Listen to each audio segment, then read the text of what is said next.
Welcome back to Hannity. Yesterday, Secretary of State John Kerry blamed, quote, desperation for the attacks in Istanbul. Really? Watch this.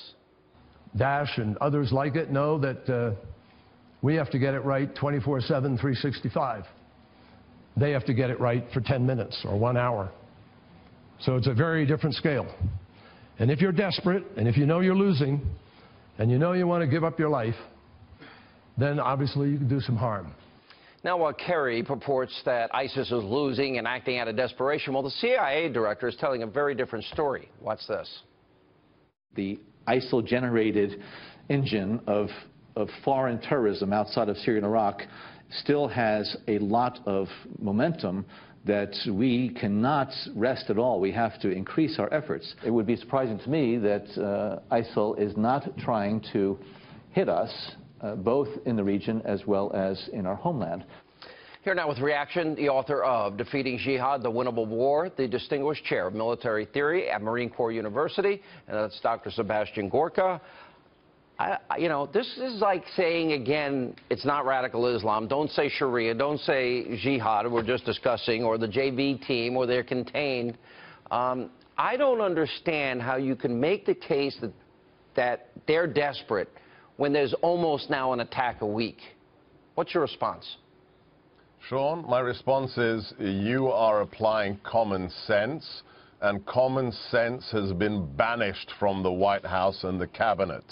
Remember, after Orlando, it was sexual repression of a covert homosexual identity. Our best weapon is love. 2 days before the San Bernardino attack, Secretary Kerry and the President said, ISIS is contained, we are winning. What have we seen since then in the last 18 months?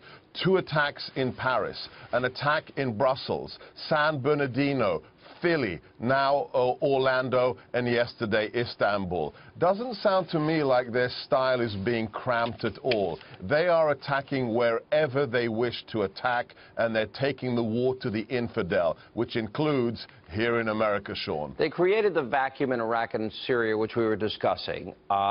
They released more terrorists by releasing Gitmo detainees.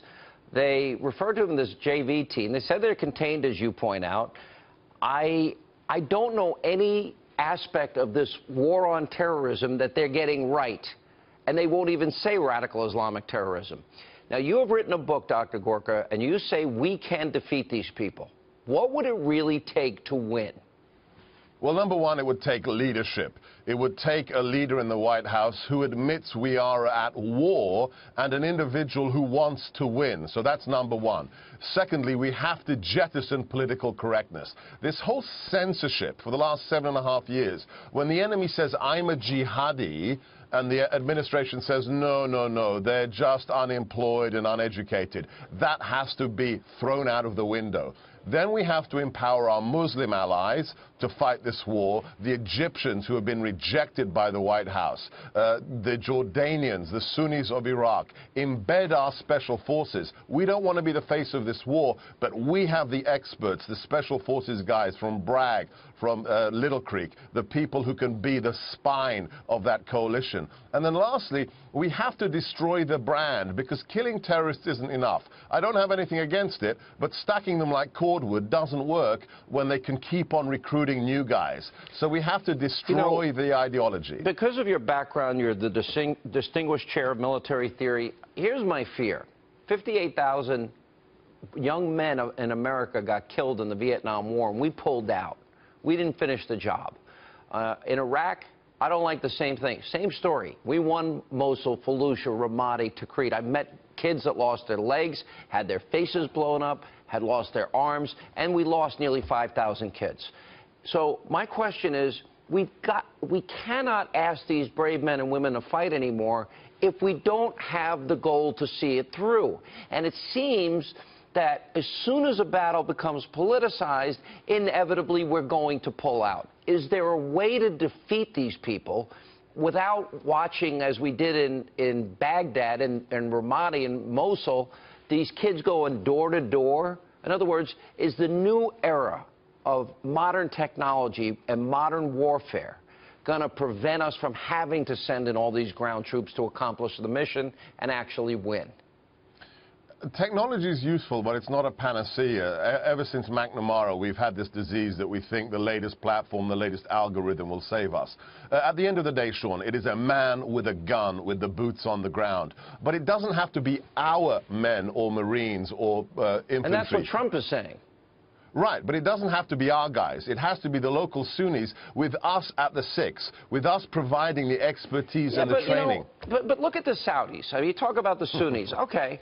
They don't like the Iranians creating hegemony in the region, and their influence is now expanded out greatly. On the one hand, but they play both sides. You know, they have played both sides for years. We have this. We have these redacted materials in the 9/11 Commission report. Apparently, shows some culpability and some financial support for the 9/11 terrorists.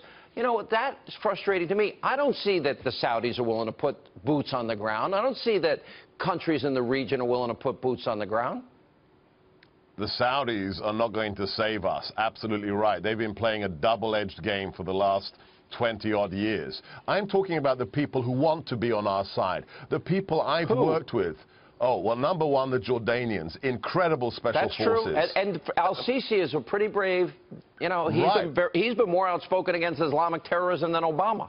Think about this. If we had the mass of the Egyptian army allied to the small but really high-quality Jordanians, allied to the Kurds, allied to the Sunnis who still want us to be there, that if we were trusted by them and we supported them, that would work. If we gave them our intelligence and maybe some equipment and they do the job, we could win the war that way. I agree with you. All right, well said. Thank you, sir.